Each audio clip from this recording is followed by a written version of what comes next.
Hello, I just smoked these turkey wings on my pit boss for like 3 hours and they're about to make you forget all about chicken wings. But here is the thing nobody tells you about smoking turkey wings. Hi, I'm busy and I've been smoking meat for like 2 years now.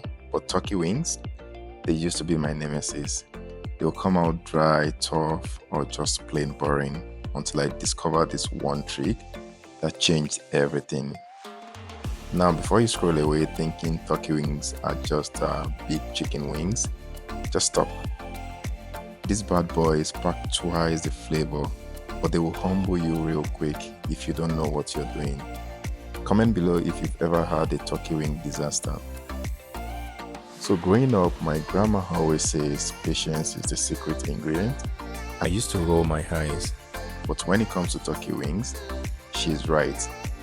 These beauties need love, time, and special rub that I'm about to show you. So here's the game-changing tip I promise. Most people season this the same way as chicken wings, which in my own opinion, I think is wrong. Turkey wings are denser, so you need to season them a night before.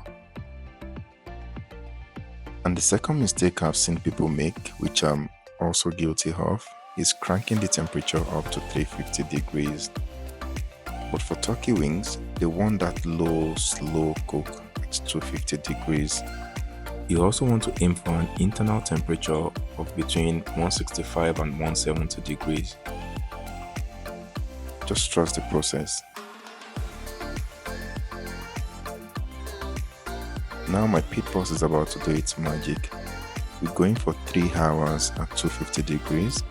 And I'm using the Hickory pellet for this.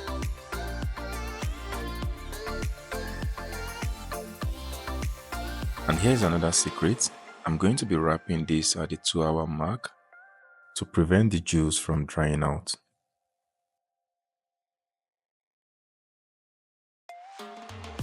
Since you just saw my secret rub blend in action, try this method and tag me. I want to see your turkey wing success stories. Drop a like if this helped you level up your wings game, and subscribe for more smoky goodness. And remember, low, slow, and always with love. Thank you for watching and supporting the channel.